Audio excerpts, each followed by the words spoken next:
Hola, este es en honor a la verdad. Quien les habla es su servidor, siervo inútil de Jesucristo, Felipe Santiago Canepa, porque lo que me ha encomendado eso es lo que estamos haciendo. Y lo que nos ha encomendado es declarar y enseñar las Escrituras tal y cual fueron inspiradas. Quiero leer un pasaje de Lucas 24, y este tema es el resumen de los dos videos previos. No es un resumen, mejor dicho, es el clímax, la culminación, o lo que va a sellar estas dos enseñanzas que hemos dado, que se llama el misterio de Dios el Padre y de Cristo. Y esta enseñanza se titula Yo seré a Él Padre y Él me será a mí Hijo. Eso está registrado en Hebreos capítulo 1, 5, y esa es, si podemos decirlo de esta manera, ahí estamos descifrando el misterio. Es un solo misterio, no son dos, es uno, y el misterio es la verdad de Dios el Padre y de Jesucristo. Ese es un solo misterio, no son dos, y está resumido en Hebreos 1:5, donde dice: yo seré a Él Padre y Él será mi Hijo. Esto es lo que se llama en Efesios el misterio de su voluntad.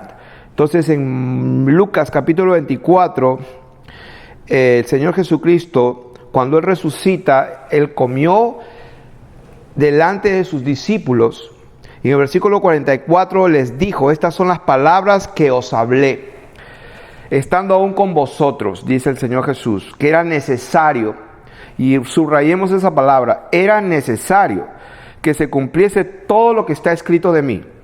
Ahí ya hay una clave que la vamos a ir sacando en el transcurso de esta enseñanza para que recordemos esas palabras. Era necesario. Todo lo que hizo Jesús, cuando hablaba, cuando miraba al cielo, cuando sanaba, cuando se transfigura, todo eso que vivió Él y que tenía que tener 2 o 3 testigos para que conste las palabras que Él habló. Entonces, como dice la palabra de Dios aquí, que era necesario que se cumpliese todo, no un poco, todo lo que estaba escrito de mí en la ley de Moisés, en los profetas y en los salmos. Entonces les abrió el entendimiento.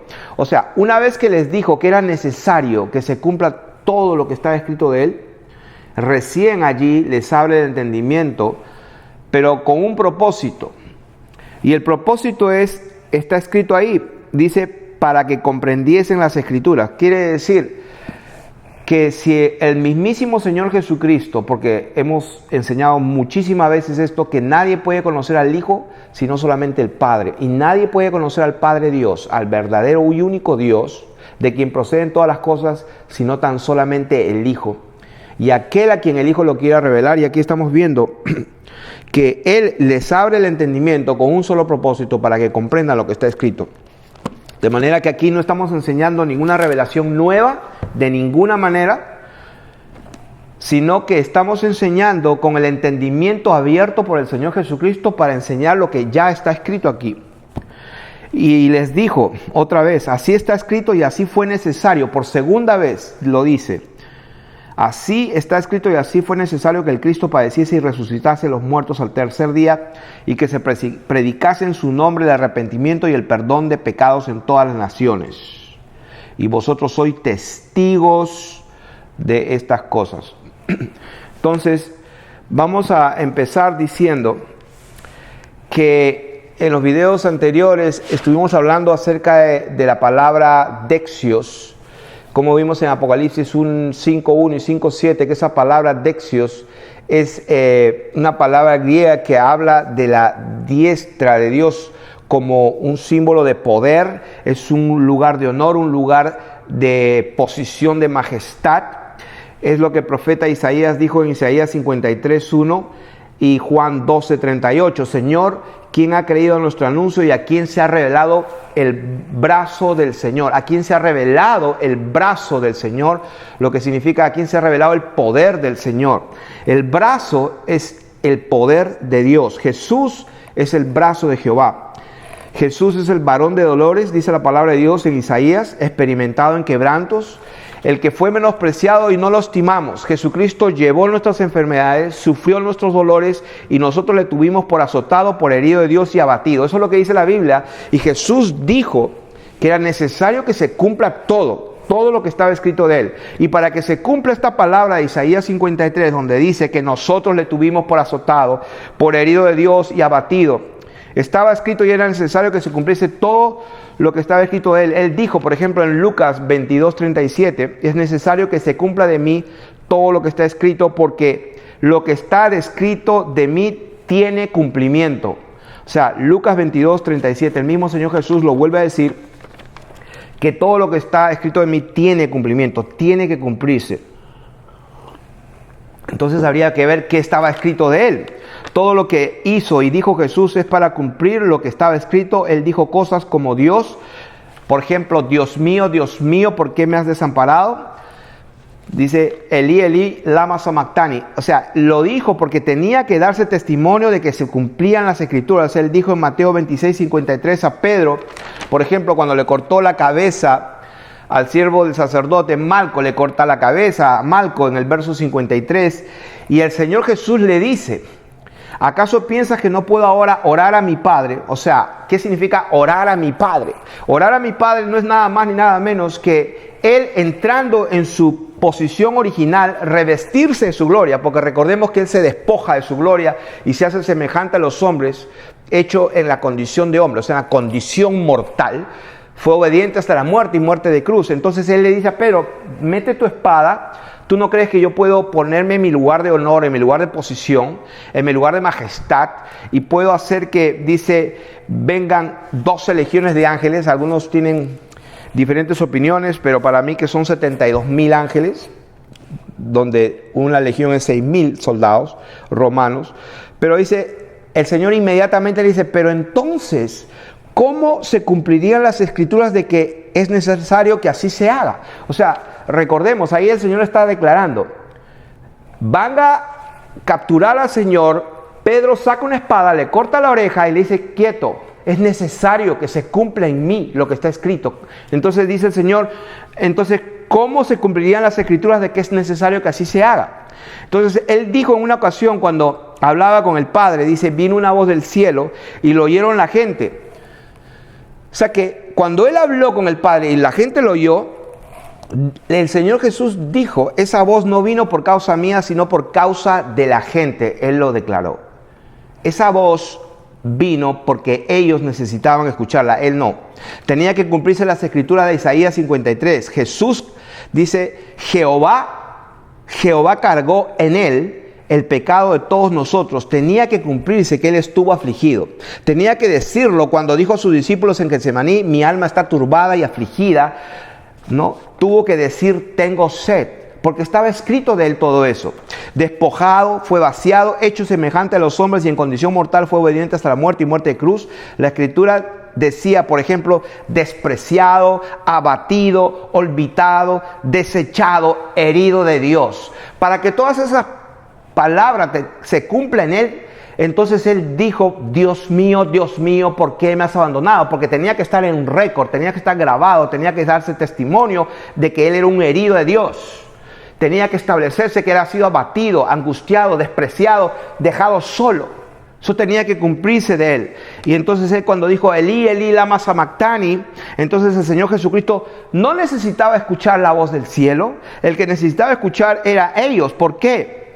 Porque ellos son los que necesitaban escucharla. Jesucristo lo dijo. Esa voz no vino por causa mía, lo dijo Él.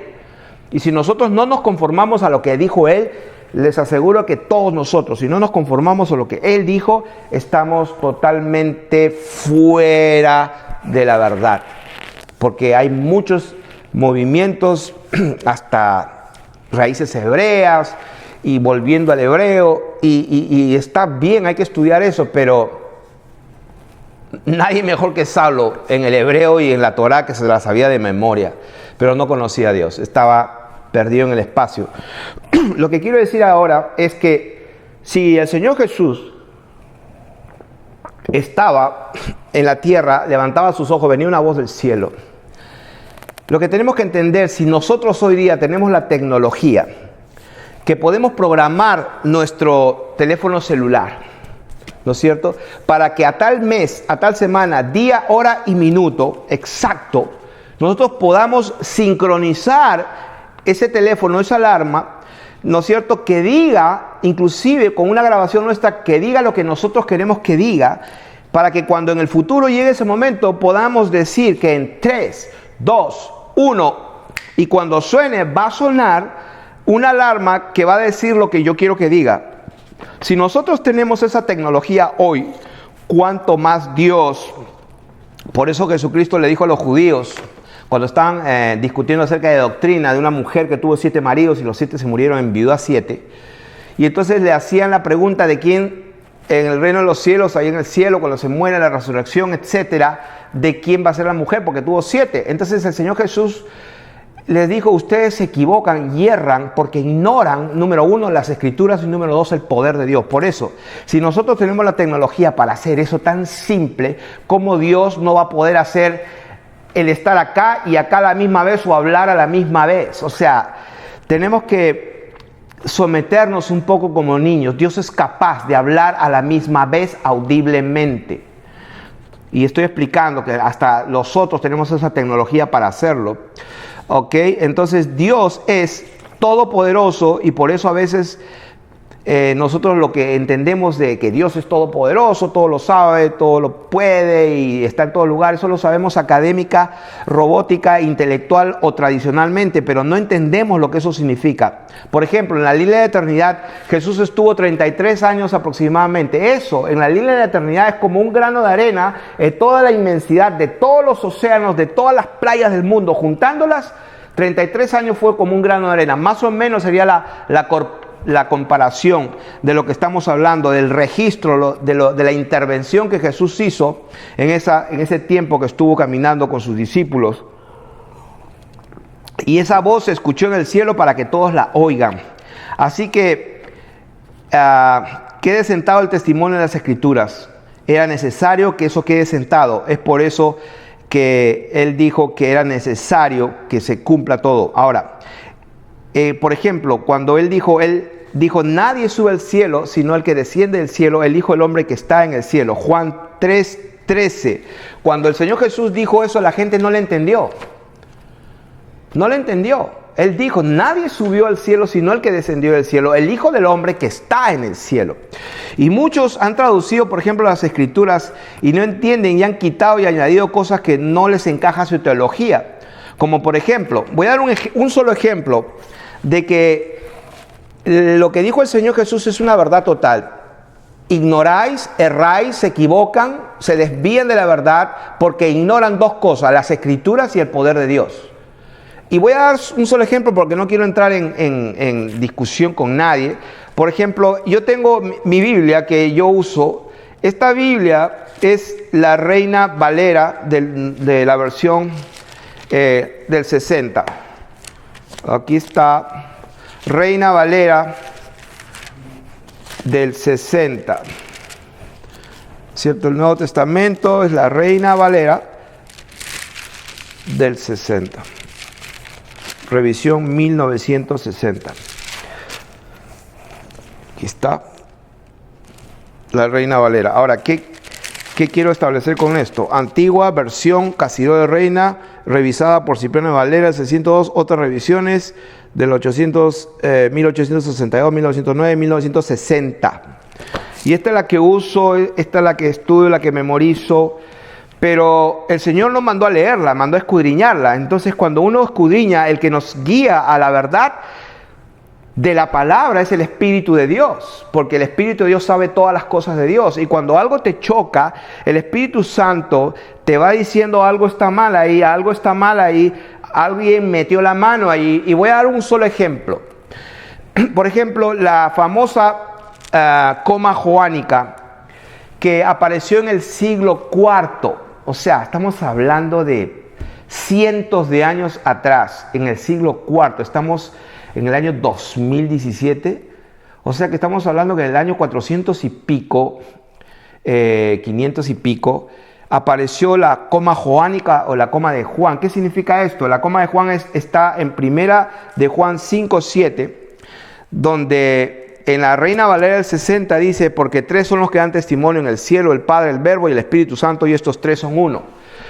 Entonces, esa es la famosa coma joánica que añadieron.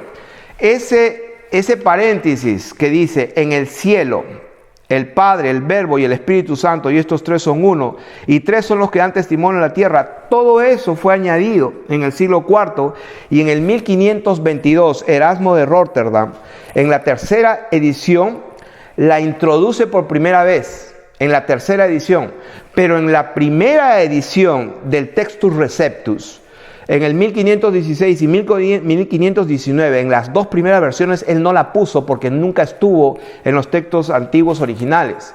Pero por presión de un tal López de Zúñiga, que era un teólogo académico que se codeaba con los papas romanos de aquel tiempo, lo presiona y aparece por primera vez la famosa coma joánica que nunca estuvo en los manuscritos originales. Él nunca lo quiso poner en la primera y en la segunda, pero el papado romano hizo mucha presión y la introduce en el 1522. Y ahora, ¿qué estoy diciendo con esto? Yo tengo aquí otra Biblia que también es Reina Valera. Reina Valera, pero esta Reina Valera es la versión del 2015, Reina Valera. Y esta Reina Valera del 2015 lee así. La famosa coma joánica la quitaron y dice, lo voy a leer el versículo 6, este es Jesucristo que vino por agua y sangre, no por agua solamente, sino por agua y sangre, y el Espíritu es el que da testimonio, porque el Espíritu es la verdad, porque tres son los que dan testimonio, el Espíritu, el agua y la sangre, y estos tres concuerdan en uno. De manera que entre la Reina Valera del 60 y la Reina Valera del 2015 hay una diferencia en esa parte, y es que reconocieron que la coma joánica nunca estaba en los originales. ¿Por qué quiero decir esto? Porque el Señor dijo, ustedes hierran y se equivocan por dos razones, porque ignoran las Escrituras, uno, y dos, porque ignoran el poder de Dios, lo que Dios puede hacer. Entonces, pero el Espíritu Santo es el que nos guía a toda la verdad y a toda la justicia, y Él usa las Escrituras. Y dijimos en un principio que nosotros no estamos hablando de una revelación nueva, sino que simplemente estamos hablando las Escrituras, pero con un entendimiento dado por el Espíritu de Dios, el Espíritu de Jesucristo, como dice Filipenses capítulo 1, verso 19, la suministración del Espíritu de Jesucristo nos ayuda a entender las Escrituras. En Juan 17, 5 dice, por ejemplo, Padre, glorifícame tú al lado tuyo. Jesús diciendo, Padre, glorifícame tú al lado tuyo, al lado tuyo. ¿Qué significa ese lado? Lo explicamos la otra vez. Esa palabra al lado significa idios. Con aquella gloria que tuve contigo desde antes que el mundo fuese. O sea, Jesucristo tenía una gloria desde antes que el mundo fuese creado. Lo que está diciendo es, Señor, Padre, voy a mi lugar de poder, lugar de honor, mi lugar pertinente, privado, propio mío. Eso es lo que significa la palabra original en griego, y Dios. Significa que en la Reina Valera del 60 dice lado, lado tuyo. Eso es lo que leemos en Juan.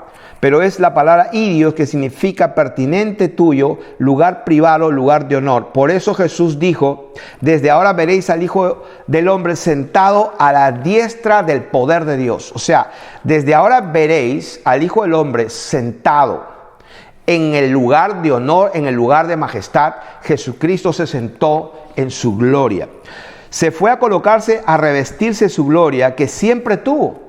Él siempre tuvo su gloria desde antes que el mundo fuera creado. El Dios eterno se despoja de su gloria y poder, y cuando regresa se sienta en su trono, en el trono del Padre. Él lo dijo directamente en Apocalipsis 3:21. Al que venciere le daré que se siente conmigo en mi trono, así como yo he vencido y me he sentado en el trono de mi Padre. ¿No es cierto? Me he sentado con mi Padre en su trono. Jesús se sentó con su Padre en su trono. La Biblia dice que Jesús está sentado en un trono. Jesús está sentado. Él no está sentado en un segundo trono, Él está sentado en su trono. Cuando la Biblia habla de esta verdad, de Jesús volviendo a tener la gloria que tenía con el Padre antes que el mundo fuese creado, usa los términos Cristo, Hijo de hombre, el Hijo, el sumo sacerdote según el orden de Melquisedec. En su gran mayoría de veces, cuando Jesús está explicando este misterio, él casi siempre, en su mayoría, no digo 100%, en su mayoría usa el Hijo del hombre, el Hijo, por ejemplo, usa Cristo. Por eso en 1 Corintios 15, 24, el famoso pasaje donde dice, luego el fin, cuando llegue el reino de Dios y Padre, cuando haya suprimido todo dominio, autoridad y potencia, porque es necesario, dice, es necesario, está escrito, que Él reine hasta que haya puesto a todos sus enemigos por estrado de sus pies. Dice, ¿cuándo? Cuando entregue el reino al Padre, en ese momento, por ejemplo, voy a leer ese pasaje que es muy importante, 1 Corintios 15, dice, 15:24. Luego el fin, cuando entregue el reino al Dios y Padre, porque preciso es que Él reine hasta que haya puesto a todos sus enemigos debajo de sus pies. Y el postrer enemigo que será destruido es la muerte. Ahora, pregunta que yo hago, cuando entregue el reino al Padre, ¿no es cierto? El Hijo, Jesucristo, cuando Él entregue el reino, ¿va a dejar de ser rey? Porque según la Biblia, Él es el rey justo, eterno y reina por siempre. Entonces, si Él va a entregar el reino, entonces ¿ya no va a ser rey? No. Lo que entrega es su condición de hijo. Claramente dice, se exceptúa aquel que sujetó a Él todas las cosas. El Hijo mismo se sujetará. Esa palabra sujetará es upotazo, que es un término militar que significa ordenar abajo o debajo. Al que sujetó a Él todas las cosas para que Dios sea todo en todos. O sea que lo que significa aquí no es que el Hijo va a dejar de ser Hijo o Jesús va a dejar de ser Jesucristo. Lo que está hablando es que cuando Él haya acabado su relación con su creación, por así decirlo, cuando ponga todo en orden, como al principio original, cuando en el futuro tome control absoluto de su creación, porque la Biblia dice, por ejemplo, que Jesucristo reconcilió consigo mismo todas las cosas que están en los cielos y en la tierra, haciendo la paz mediante su sangre. El Hijo deja su función de Hijo, de Cordero, porque el sacrificio se hizo, se esperó y reina hasta poner al último enemigo en el lago de fuego, que es la muerte. No tiene sentido corderos ni sacrificios, ya que todo está en orden. Ya no hay necesidad de sacrificios, ya no hay necesidad de corderos.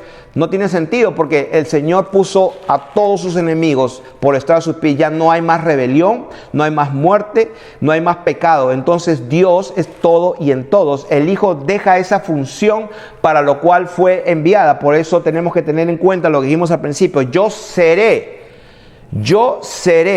a Él Padre y Él me será a mí Hijo. O sea, en ese momento se produce el inicio del misterio de Dios el Padre y de Cristo.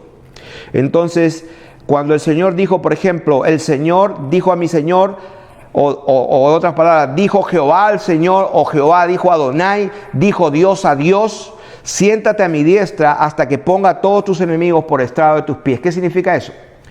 Siéntate en el lugar de poder, en el lugar de honor al Dexios de Dios. Es lo que dijo en Juan 17. Voy al lado tuyo, al idios tuyo, voy al lugar pertinente tuyo, al lugar privado, al lugar propio de ti. Voy a esa posición.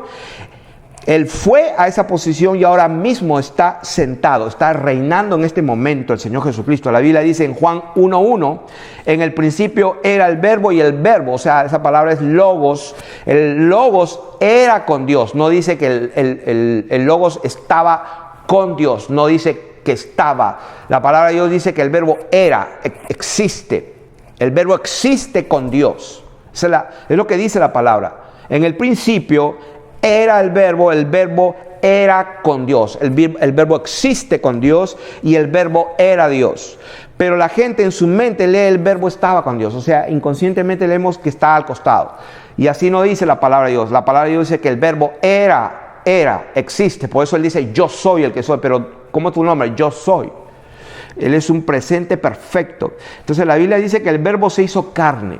Pregunta, ¿quién se hizo carne? Porque la Biblia dice que el verbo se hizo carne. Entonces la pregunta que yo hago es, ¿quién se hizo carne? ¿Dios o Jesús? ¿Quién se hizo carne? ¿O es que Dios se manifestó en carne? Porque la Biblia dice en las Escrituras que grande es el misterio, que Dios se manifestó en carne. Como dice las Escrituras en Hebreos capítulo 1, verso 6, por ejemplo, en Hebreos 1:6 dice, y otra vez cuando introduce al primogénito en el mundo, dice, adórenle todos los ángeles de Dios. Y eso se cumplió en Lucas 2:13, cuando el Señor Jesucristo nace en Lucas 2:13. ¿Qué es lo que sucede cuando introduce al primogénito?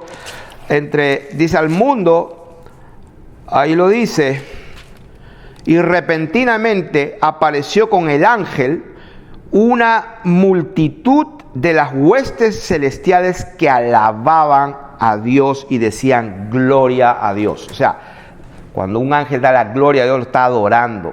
Entonces se cumplió la palabra que dice Hebreos 1:6 cuando introduce al primogénito en el mundo. ¿Por qué primogénito? O sea, es en el momento que introduce a su hijo unigénito. Dios dio a su hijo unigénito, pero introduce en el mundo al primogénito. ¿Por qué? Porque él vino despojado, hecho semejante al hombre en una condición humana, en una condición mortal. Por eso que Él es el primogénito de muchos, pero Él es el unigénito de Dios, es diferente. Entonces, que en el momento en que Dios introduce a su Hijo unigénito en el mundo, el misterio de Dios, el Padre y de Cristo comienza a desarrollarse, a funcionar, digamos así, empieza a moverse, y por eso dice, de tal manera amó Dios al mundo que ha dado a su Hijo unigénito, único, no hay otro, no hay otro. Entonces, pregunta, ¿quién envía al Hijo? Dios. ¿Por qué? Porque Dios, la Biblia dice que amó Dios al mundo que envió a su Hijo. Ahora, ¿quién se hace carne? La pregunta que yo hago, ¿quién se hace carne? ¿El Hijo o el Padre? ¿Quién se hace carne?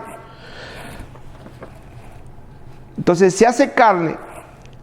¿Quién es el que se hace carne? ¿El Padre o el Hijo es el que se hace carne? Bueno, algunos dirán, el Hijo se hace carne. Entonces, cuando dice en 1 Timoteo 3:16, indiscutiblemente grande es el misterio de la piedad, Dios fue manifestado en carne, visto por los ángeles, predicado. ¿De qué estamos hablando? ¿Quién se hizo carne? ¿El Padre o el Hijo? Porque según la palabra dice que Dios se manifestó en carne. Entonces, el que se hizo carne y manifestó en carne es Dios, el Logos. Dios. Cuando habla de que el Padre y el Hijo como dos personas no se hicieron carne. Eso sería una herejía. El que se hizo carne fue Dios. Pero recordemos que el Espíritu Santo, el Espíritu de Dios, el Espíritu de Jesucristo está en el cielo, está en el Seol y está en el otro lado del extremo del mar, como dice las Escrituras en el Salmo 139, verso 7, donde dice, ¿a dónde me iré de tu Espíritu y a dónde me iré de tu presencia? El Espíritu de Dios es la presencia de Dios.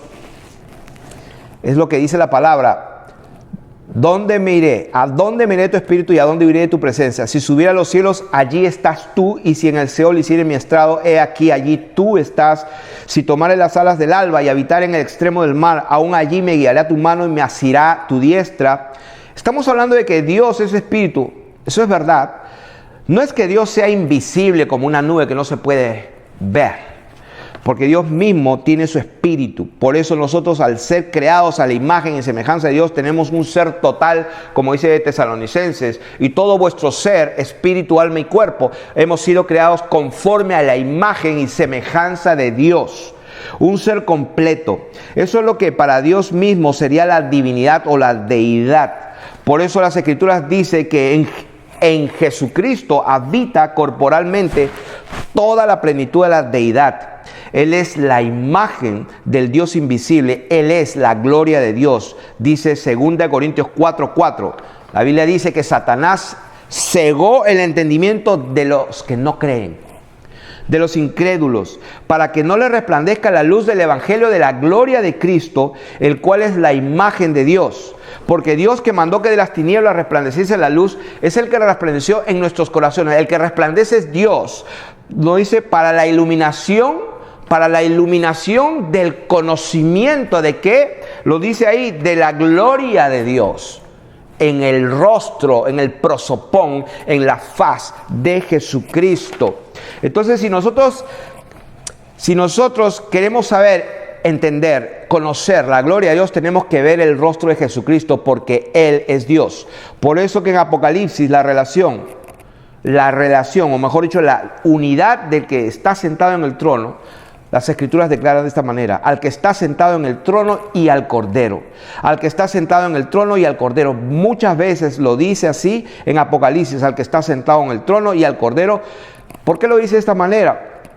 Al que está sentado al trono y al Cordero, inseparablemente, porque dice de esta manera que Dios, que se despojó de su gloria y luego asciende al cielo, toma su posición de poder y honor, se sienta en el trono del Padre, y su ministerio de Rey y Cordero continúa hasta que se destruya al último enemigo, que es la muerte misma, y los eche en el lago de fuego.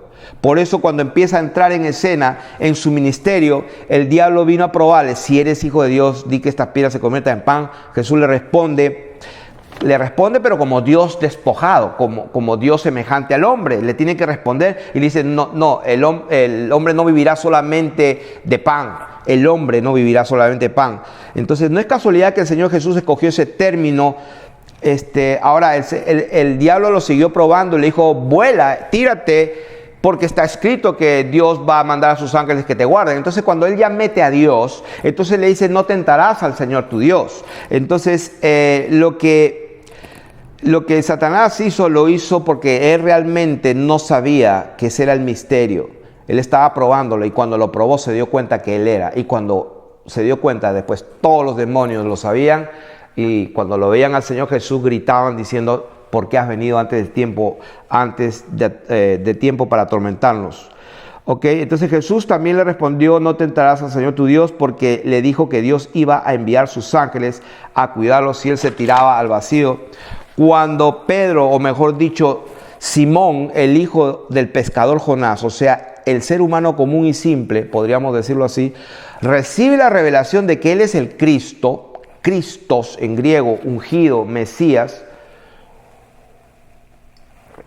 Era un término bien conocido que todo el pueblo de Israel, los judíos, estaban esperando hace tiempo. Era un término bien conocido, lo sabían académica e intelectualmente. Los mismos judíos esperaban al Cristo, pero el hecho de que ellos puedan entender el significado de la palabra, que en el idioma original griego es Cristo con K, Christos, Cristo, Mesías, escogido, ungido, eso no significa que entiendan el misterio de lo que significa. Jesús, el Cristo, es el misterio de Dios el Padre y el Hijo. Dios, el Padre y el Hijo no se puede separar, no se puede separar al Padre del Hijo. O sea, que un padre no puede ser padre sin hijo o hijos. Y si un hijo no puede ser hijo si no hay un padre. El término hijo en el diccionario, o sea, si uno va al diccionario de la Real Lengua Española castellana, lo que dice es: hijo, persona con respecto a su padre o madre. Esa es la definición de hijo. Persona con respecto a su padre o madre. O sea, en otras palabras, no puede, el término hijo no existe si no hay un padre al lado. Entonces, no es como decir dos nombres: Pedro, Juan, ¿no es cierto? Andrés, Jacobo, José, María, son dos personas. Pero acá está hablando padre, hijo. No puede existir el término padre sin el hijo, y el hijo no puede existir sin el término padre. Padre no es un nombre, hijo no es un nombre, es un estado, función respecto de otra persona. Por eso las Escrituras dicen el misterio de Dios el Padre y de Cristo. Es una unidad, es una verdad que no se puede separar. Por eso la palabra de Dios dice en Apocalipsis: temed a aquel que está sentado en el trono y al Cordero que está sentado. Es Jesucristo, pero que está reinando, poniendo toda su creación en orden. Y la forma o medio que lo hizo y lo está haciendo fue por el Cordero, por el sacrificio. Por eso la Biblia dice: mediante Jesucristo, por medio de Él somos redimidos, por medio de Él obtenemos salvación. Repito, ¿quién está sentado en el trono? ¿Quién está sentado en el trono? Dios. Jesucristo está sentado en el trono. Eso lo vemos en Colosenses capítulo 3, verso 1, dice, buscad las cosas de arriba donde está Cristo sentado a la diestra de Dios.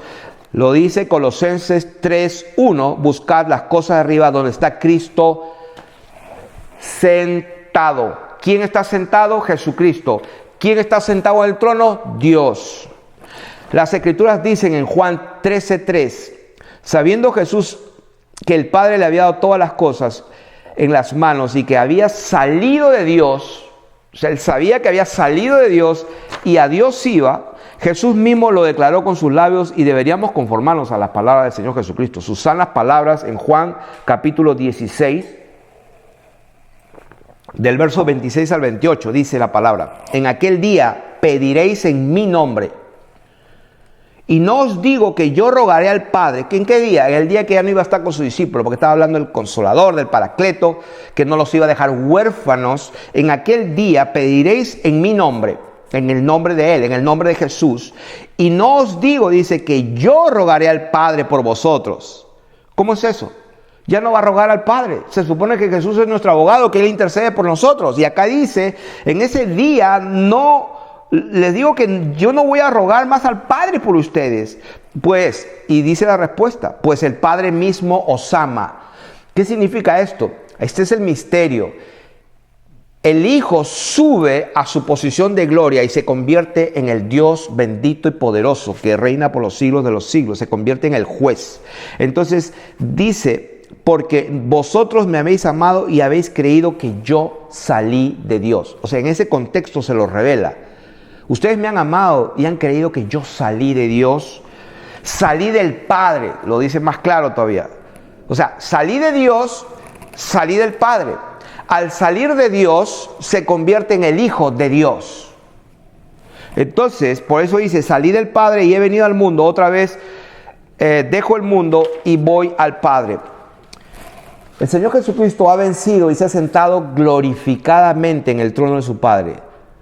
No es que puso otro segundo trono. La Biblia dice, buscar las cosas arriba donde está Cristo sentado. Dios no tiene dos tronos. Isaías vio un solo trono y uno sentado. Ezequiel vio un solo trono y uno sentado. En el cielo, en Apocalipsis, hay un solo trono y uno sentado. No hay dos tronos. Eso es una herejía espectacular. En el trono del Dios glorioso, el Dios que habita en luz inaccesible, Dios mismo cuando se despoja y toma forma de siervo, ahí se establece lo que se dice en Hebreos, cuando introduce al primogénito, Hebreos capítulo 1:1. Hay que leer, dice, Dios, habiendo hablado muchas veces y de muchas maneras en otro tiempo a los padres, y lo hizo a través de ¿quién? De los profetas. Ojo, que Él no mencionó a través de Isaías, a través de Moisés, a través de Daniel. No, Él no dijo eso. Él dijo a través de los profetas. Profeta es una función, un estado, es un ministerio de los profetas. Es una condición.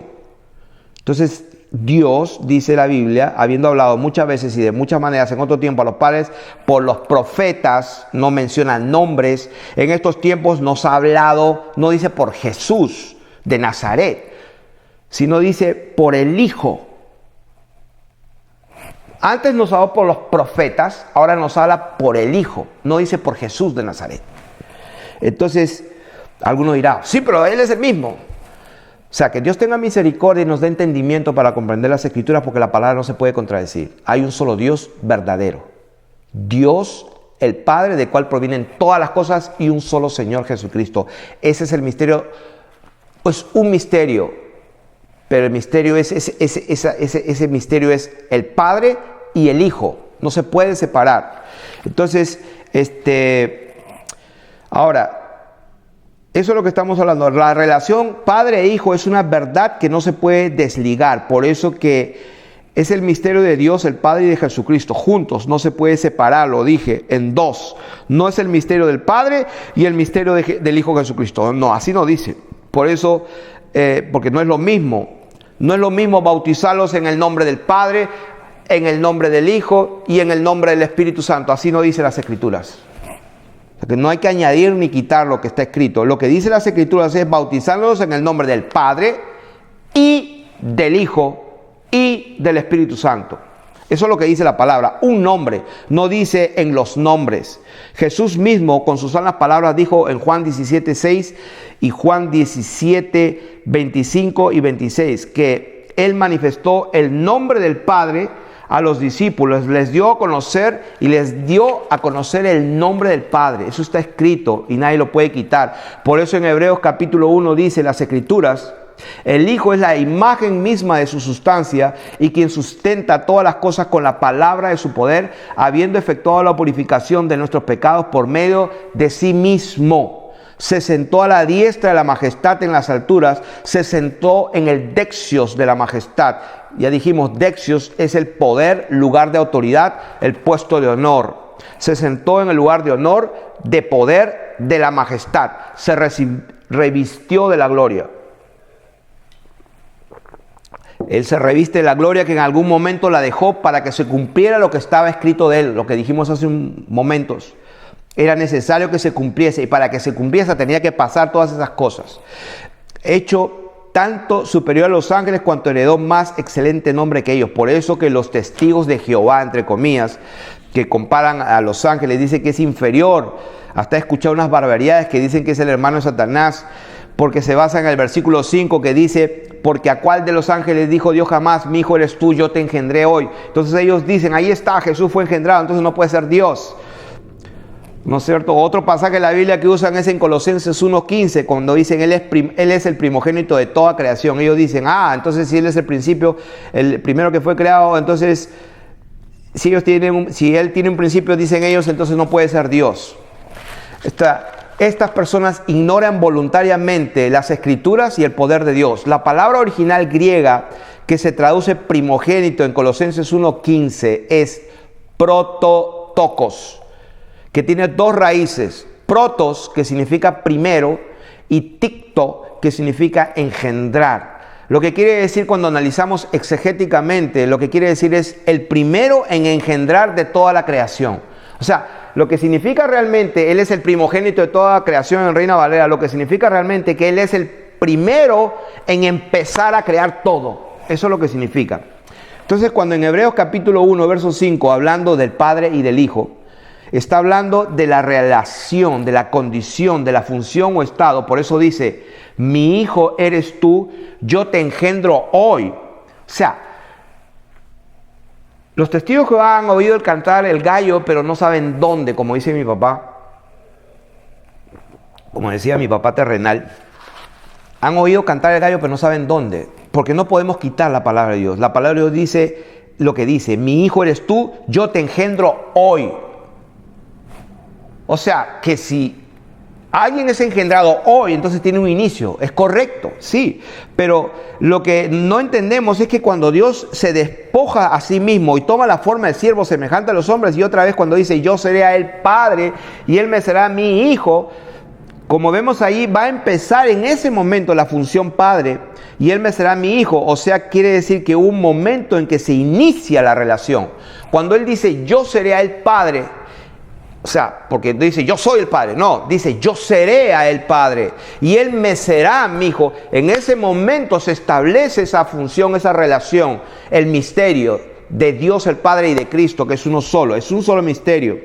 Entonces, en ese momento llega cuando Dios se hace Padre para el Hijo. En el momento que lo engendra, el Hijo se hace Hijo para el Padre. O sea, ese momento cuando introduce al primogénito en el mundo, dice... 2 puntos, adórenle todos los ángeles, como dice en Lucas 2:13, cuando Jesús nace ya vimos que los ángeles adoran a Dios. ¿Por qué ahora dice, por qué dice primogénito? Ya lo dijimos, porque Él es el primero de muchos, vino en condición mortal semejante a los hombres. Ahora, el momento en que es introducido es cuando Dios envía a su Hijo unigénito. Yo seré a Él Padre y Él será mi Hijo, Él es el único.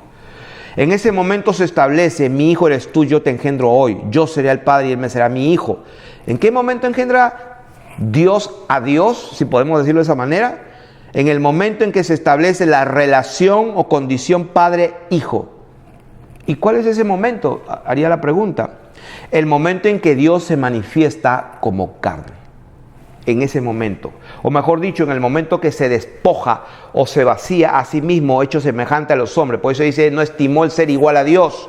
¿Quién no estimó el ser igual a Dios? Dios.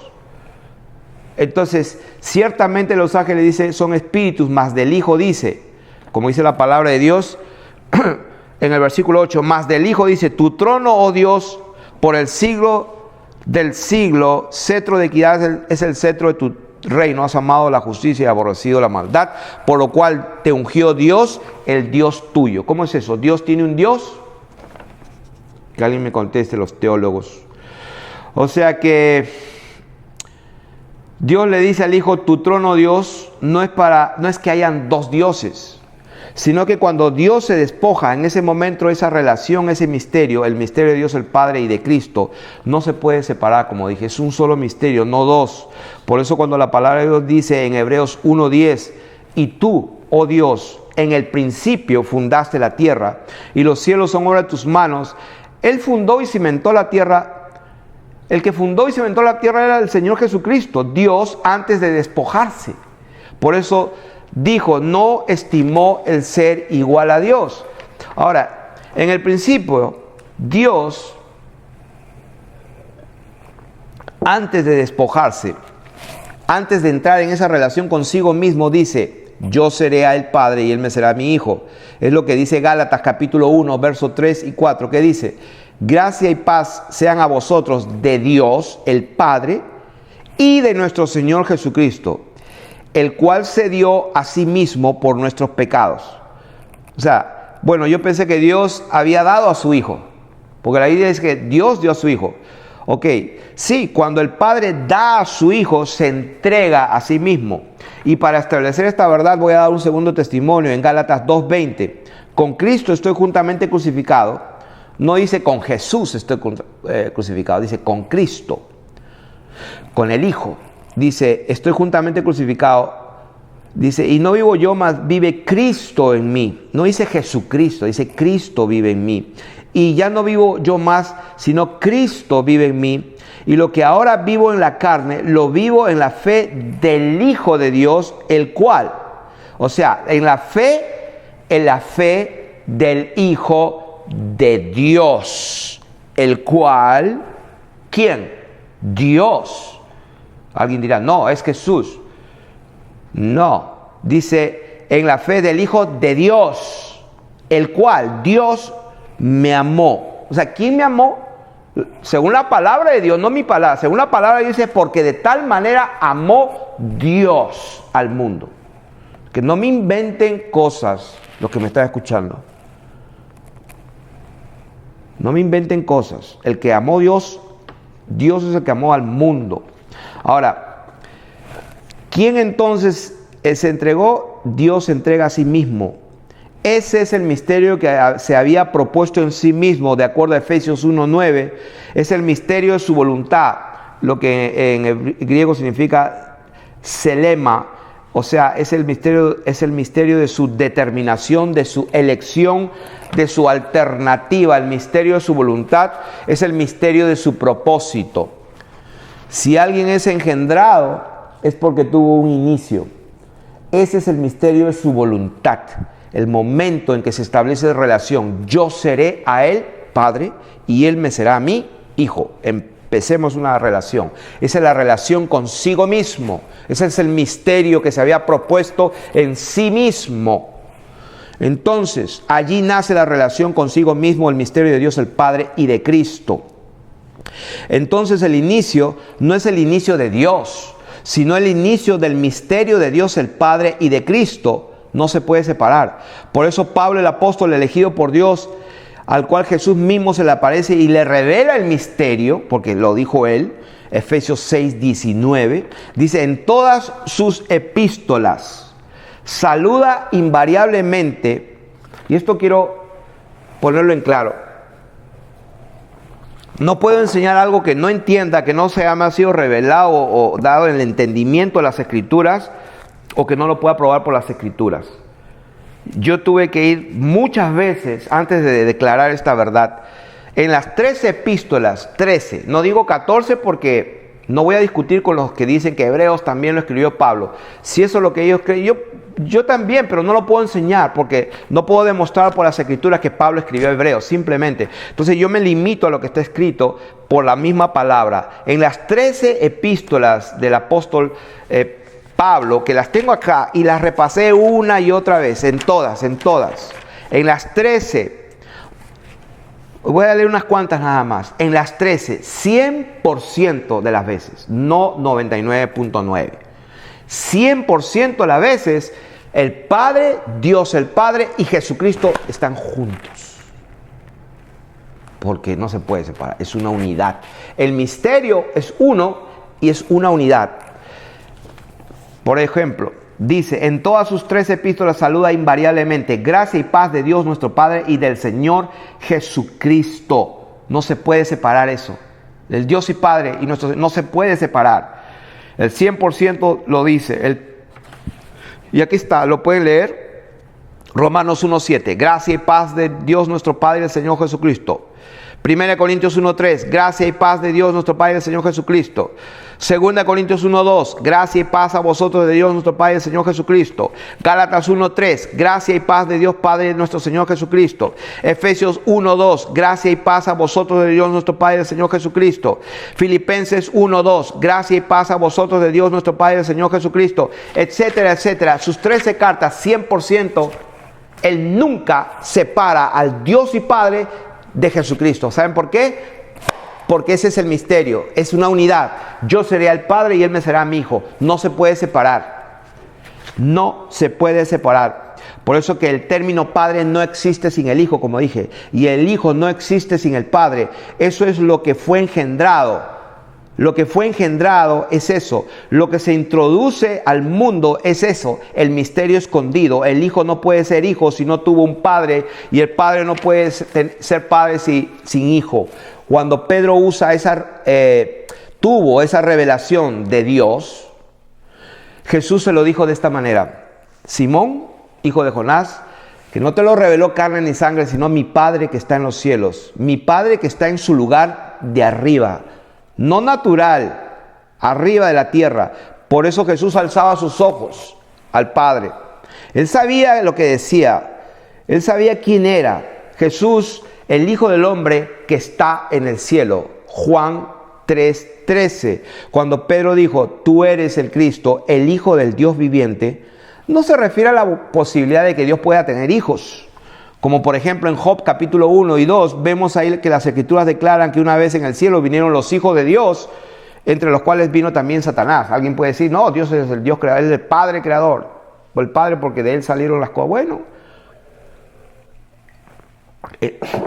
cuando la Biblia dice Hebreos, el misterio, yo seré a Él Padre y Él me será mi Hijo, está hablando no de su creación, está hablando de una relación consigo mismo, que se había propuesto consigo mismo. Entonces ahí vemos que Satanás, los hijos de Dios viene, entre los cuales también vino Satanás. O sea, Él lo declara en su segunda carta cuando dijo también, no nos ha dado a conocer el poder y la venida de nuestro Señor, Ahora dice, Job 1:2, que el diablo vino al cielo, los hijos de Dios, entre los cuales vino Satanás. Lo que él entendió es que tenía delante de él a Dios mismo. Eso es lo que entendió Pedro cuando dijo, tú eres el Cristo, el Hijo de Dios. Eso es lo que entendió, que tenía delante de sus ojos al Dios mismo. Él lo declara en su segunda carta, Pedro, cuando dijo en segunda de Pedro, que no os hemos dado a conocer el poder y la venida, dice, de nuestro Señor Jesucristo siguiendo fábulas o cuentos artificiosos, sino como habiendo visto con nuestros propios ojos su majestad. Porque de la nube salió una voz. Cuando Juan, Pedro y Santiago subieron al monte con el Señor Jesucristo, la voz que dijo, este es mi Hijo amado, a él oíd, no vino del cielo, vino de la nube. Eso lo pueden ver en las escrituras. De la nube salió su voz cuando dijo, este es mi Hijo amado, en quien tengo complacencia, a él oíd. ¿Dónde está eso? Mateo capítulo 17, verso 5. Marcos capítulo 9, versos 7 y 8. Ellos escucharon, dice, en medio de la nube, cuando ellos escucharon en medio de la nube, porque ellos escucharon la voz. ¿Dónde estaba la voz? En medio de la nube.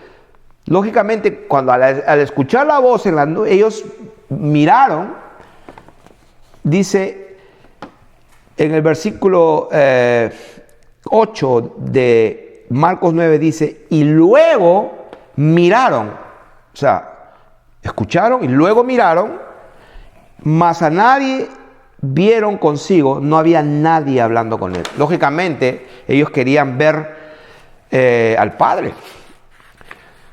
Bueno, alguno dirá, bueno, el Padre ya no estaba ahí, ya se había ido. Justo en ese momento se fue, por eso que cuando miraron ya no estaba el Padre. Lucas 9:36 dice, cuando cesó la voz, Jesús fue hallado solo. Mateo, Marcos y Lucas lo establecen claro, 3 testimonios. ¿Por qué? Porque tenía que cumplirse toda escritura. Él tuvo que elegir 3 testimonios para que vean su gloria. Entonces Jesús fue hallado solo, no había nadie hablando con él. Algunos dirán, ay, el Señor Jesús se perdió la gran oportunidad de mostrar al Padre en ese momento. Allí lo que sucedió es que Jesús, o sea, Dios despojado, para cumplir justicia, o sea que todo lo que está escrito en él se tiene que cumplir. Lo que está escrito en las Escrituras se cumple en él. Y una de las cosas que se tiene que cumplir, dice, en boca de 2 o 3 testigos constará toda palabra. La Biblia dice que ellos, permaneciendo despiertos, vieron la gloria de Jesús. Eso está escrito en Lucas 9:32. Pedro, Juan y Jacobo, permaneciendo despiertos, dice la Biblia, vieron la gloria de Jesús. No dice que vieron la gloria del Padre, dice que vieron la gloria de Jesús. Lucas 9:32. San Lucas capítulo 9, verso 32. Permanecieron despiertos, vieron la gloria de Jesús, vieron la majestad del Dios despojado, revistiéndose de su gloria, porque era necesario dar testimonio de que Él es Dios a 3 seres humanos. Dios mismo, estando en sus negocios, manda que Moisés y Elías vengan a hablar con Él. Él manda por ellos. Asuntos de su partida que iba a tener en Jerusalén para poder hablar con Moisés y Elías, él se revistió, por así decirlo, de alguna manera, e hizo una excepción, porque él es Dios, puede hacer excepciones cuando él quiera, tomó un poco de esa gloria y tuvo una reunión con Moisés y Elías. Y cuando Pedro y Juan y Jacobo escucharon esa voz que salía de la nube, escucharon la voz de aquel Dios que en algún momento se despojó de toda su gloria, pero que en ese momento se la vuelve a poner, por así decirlo, quizás no en toda su plenitud, porque estarían fulminados. Por eso tuvo que protegerlos. La Biblia dice que la nube les hizo sombra, los envolvió, los cubrió. Esa palabra sombra es episquiazo, que significa envolverlos o cubrirlos. Probablemente lo que hizo con Moisés en Éxodo capítulo 32, cuando él ya estaba hablando cara a cara con Moisés, como cualquiera habla con su compañero, pero que en un momento Moisés se atreve a decirle, muéstrame tu gloria. Él dijo, no puedes vivir, te fulmino. Entonces se lo mete en una hendidura de una roca, pone la mano y solamente le ve la espalda.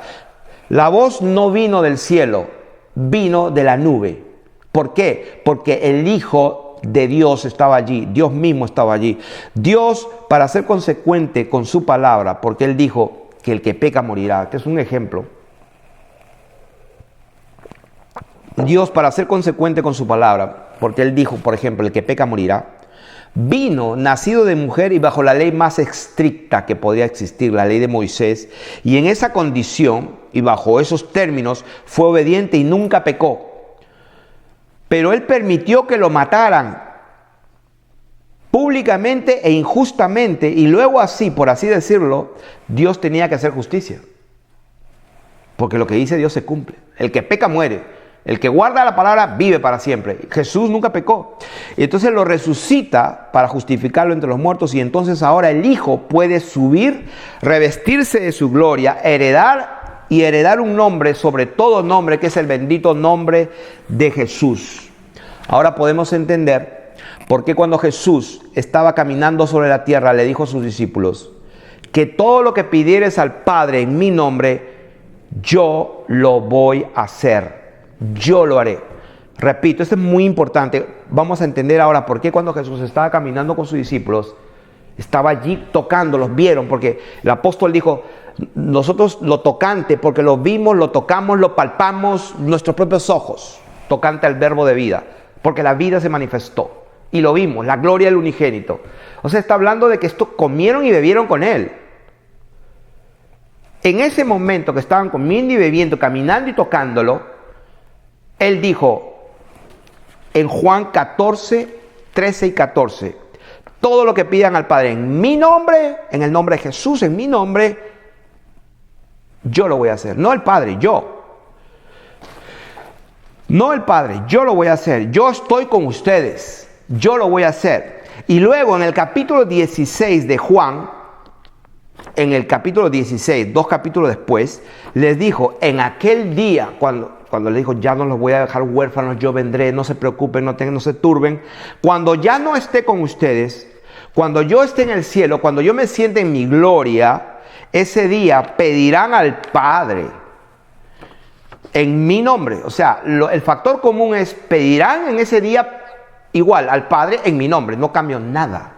Lo que cambia es lo que dice después. Dice, en aquel día pedirán al Padre en mi nombre, el Padre se los va a dar. Él es el que se los va a dar, no yo. El Padre, Juan capítulo 16, versos 23 al 27. Entonces cuando Jesús, y voy a decir esto sin anestesia, y lo voy a levantar solemnemente aquí y lo voy a leer. Dice, cuando Jesús estaba en la tierra, Él contestaba la oración. Cuando se va al cielo y está en el cielo, entonces Él como Padre, o sea, revestido de su gloria, va a contestar la oración. Si yo no he hablado escritura de Dios, que alguien me refute lo que el Señor Jesucristo dijo. Simplemente estoy repitiendo. Cuando yo estaba con ustedes, pidan al Padre y yo lo voy a hacer. Cuando me vaya allá, pidan en mi nombre y Él lo va a hacer. ¿Por qué? Porque Él está allá. Entonces, si alguien quiere contender con lo que he dicho, está perdiendo su tiempo. Porque aquí no estamos hablando para agradar a los hombres, doctrinas cristianas, evangélicas, religiosas, aprendidas de generación en generación.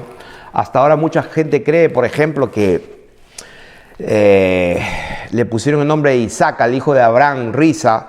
Mucha gente hasta el día de hoy cree que le pusieron risa porque se rió Sara. ¿No? Hasta el día de hoy creen, muchos que me están escuchando, uy, pero no fue así. Bueno, no fue así. Y no te voy a decir dónde está eso, para que tú mismo lo busques. Concluyendo, el misterio de Dios el Padre y del Hijo es uno, un misterio. Hoy en día sigue siendo un misterio. No significa que ahora porque ya van al colegio y estamos en la era cristiana, Jesús es el Hijo de Dios. ¿Quién es Jesús? Oh, el Salvador del mundo. ¿Quién es? Él vino para salvarnos. O sea, sigue siendo un misterio. Pablo en Efesios capítulo 6, cuando batallaba revestido de la armadura de Dios y todo eso decía, oren por mí para que me se da palabra para poder enseñar y declarar el misterio. Es un misterio. Porque cuando una vez entendemos lo que entendió Pedro, nuestra vida cambia. No necesitamos estar pecando a cada rato y pidiendo perdón, porque el que nace de Dios no practica el pecado. El que peca no le ha visto ni le ha conocido. 1 Juan capítulo 3. Entonces Jesús con sus sanas palabras lo dijo de esta manera: nadie conoce al Hijo sino el Padre, y nadie conoce al Padre sino el Hijo y aquel a quien el Hijo lo quiera revelar. Por eso 1 Juan capítulo 2 dice: ¿quién es el mentiroso sino el que niega que Jesús es el Cristo? Este es anticristo. ¿Quién?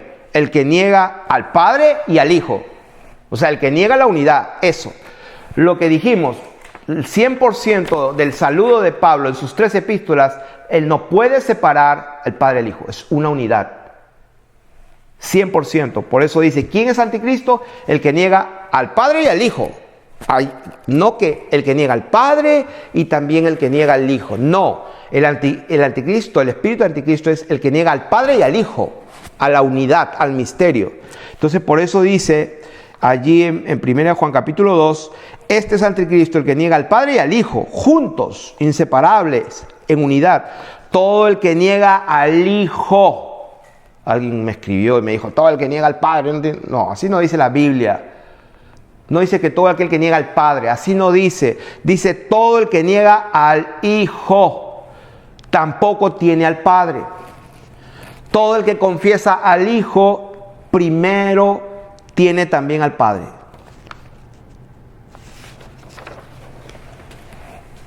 Voy a concluir simplemente diciendo que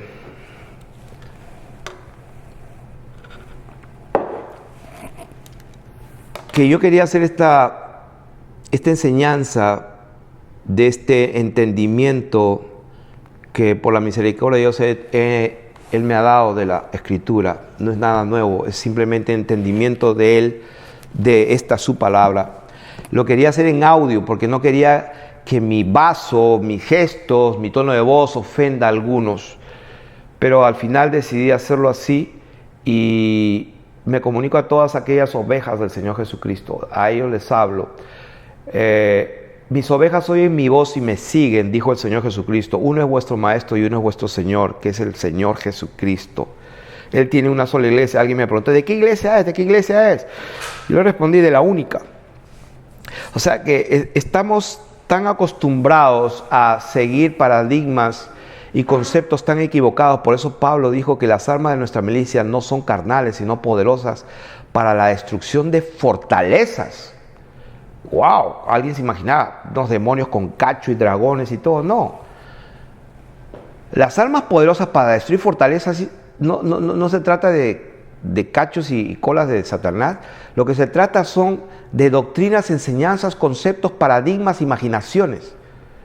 Por eso dice, derribando todo argumento y toda altivez que se levanta contra el conocimiento de Dios, el conocimiento de la verdad, y llevando cautivo todo pensamiento a la obediencia de la palabra de Dios. Esa es la gran batalla. Una vez que somos librados de la corriente de este siglo, por medio de la renovación de nuestro entendimiento, por medio de la palabra, es imposible conocer la verdad sin la palabra de Dios. Y es imposible que entendamos la palabra de Dios sin el Espíritu de Jesucristo. ¿Y cómo sabemos que tenemos el Espíritu de Jesucristo? Él lo dijo, por sus frutos los conoceréis.